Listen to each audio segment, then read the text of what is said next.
It is going to be difficult. At some point along your training, you may rethink your decision. You may think that you should never have done it, and you may think that you can't do it at all. But go ahead and push those toxic thoughts aside, okay, guys? And start getting comfortable with being uncomfortable.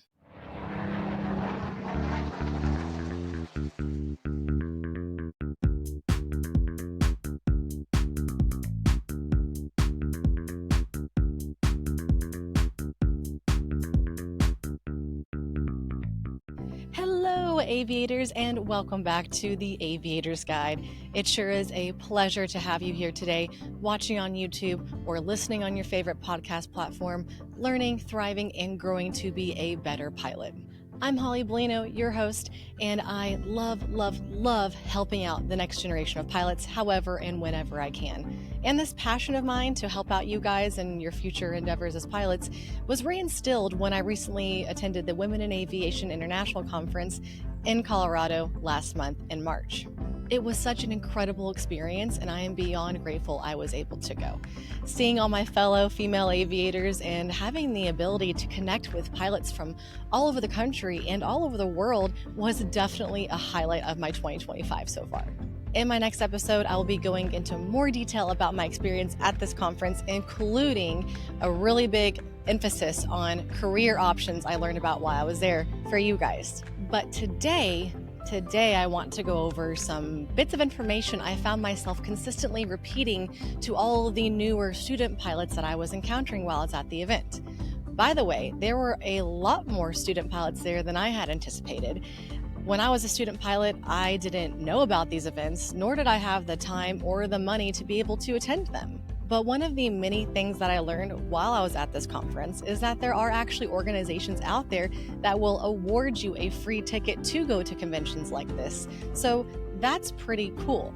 But for all of you guys who are unable to attend or unable to spend the $400-ish on the tickets for the conference, I'm here to give you some unsolicited advice and tips. So let's get into some things that you're going to want to know if you do indeed want to be a career pilot. Becoming a pilot can be very daunting. You are learning a whole new field with different diction, endless acronyms, precise procedures, and of course, endless rules. It is going to be difficult. At some point along your training, you may rethink your decision. You may think that you should never have done it, and you may think that you can't do it at all.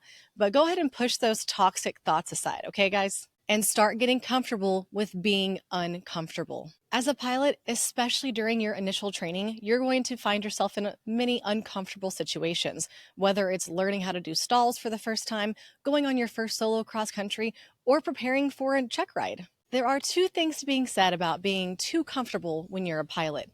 The first being, if you are too comfortable, is that it can lead to complacency, and complacency can lead to mistakes. And the second thing is, if you are too comfortable, it could mean that you're potentially not growing and not learning. And we all know a good pilot is always learning, as there is endless information out there for us to learn. When you start diving into that ocean of knowledge, you will start taking exams. Endless exams, because when you choose a life as a career pilot, you are choosing a life of exams. While in flight training, from private pilot to CFII alone, there are 11 exams, including your check rides. And when you're finished with school and you're starting to go out and brave the new world, you're still not done with exams. As long as you are a pilot, you'll be taking exams. Once you're finished with flight school, you'll be going to do your ATP, hopefully, maybe getting new type ratings, going to recurrent training, and of course, your medical exams. Taking these exams can be uncomfortable and nerve-wracking, so this ties back into being comfortable with being uncomfortable. Every pilot started out where you are right now, so just remember that you can do it. Speaking of check rides, if you do end up failing a check ride or two, it's actually not the end of the world, you guys. If you go to an interview, are you going to be asked if you failed a check ride? Most likely. If you answer yes to that question, does that mean you didn't get the job? Not necessarily. You just have to know how to properly answer that question. Just be honest with them and tell them what you learned from the situation and how it even helped you become a better pilot. You can still have an amazing career as a pilot if you failed a check ride. When it comes to preparing for these check rides or preparing to do anything in the plane in general, whether it's learning how to do a maneuver in private pilot or learning how to do an approach and instrument training, you need to learn to start chair flying. Chair flying is just what it sounds like, sitting in a chair at home or in the library or wherever and practicing what you would be doing in the plane. In my last episode, when I chatted with Muhar Mane, the CEO and co-founder of Plain English, we actually discussed how beneficial chair flying is. It's a very neglected addition to training because it's more fun to be flying the plane, obviously. And it could also be a little bit cheaper for you to chair fly in the actual plane just on the ground if there is a spare plane around your flight school. The reason why chair flying is so beneficial for you guys is you can focus on the maneuvers and what your hands need to be doing for the procedures without all the added stress of making sure you're making the right calls at the right times and holding your altitude and maintaining your airspeed and all the stress that comes with flying when you're a new pilot. Chair flying allows you to perfect the movements and procedures for each maneuver before you get in the plane. So once you do get in there, there's one less thing for you to worry about. When I was in flight school, I wrote down every maneuver and then I chair flew it. I wrote down how to enter the maneuver, how to perform the maneuver, and how to recover from the maneuver. When it came to instrument training, I wrote down how to enter a hold, how to perform an instrument approach procedure, how to even circle the field to land from an instrument approach procedure, and then I chair flew it. This helped me immensely because by the time I got into the aircraft, the maneuver itself was muscle memory, and I just had to focus on flying the plane. And while you're in flight school learning all these new things and making friends, don't compare yourself to others. I know it may be difficult at times, but don't compare your progress to your fellow pilots. It took Robert 2 months to get his private pilot, and it took you 7 months. It doesn't matter. It took Lisa one practice flight before she did her solo cross country, and it took you 4 practice flights.